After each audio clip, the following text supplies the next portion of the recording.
ayusin lang ang investigasyon. You said that as well. But how did you go from there to calling for the president to step down?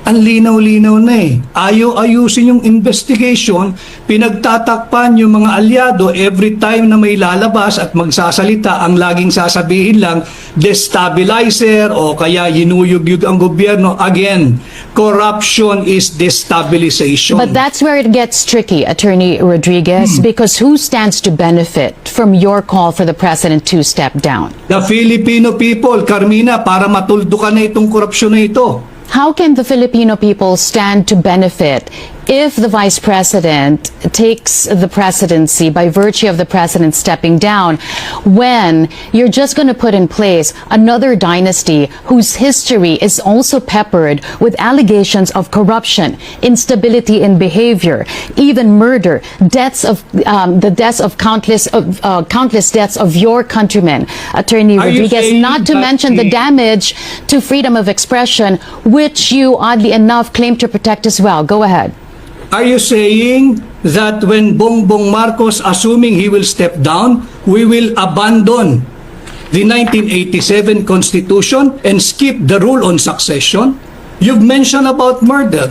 Meron bang kasong murder ang Vice President, Carmina? I'm talking about another dynasty. She's another member. She's a family member of another dynasty. Na mas malaki ang boto sa Pangulo. Wala tayong magagawa ron. I never advocated anything that is outside of the constitutional loop or constitutional orbit.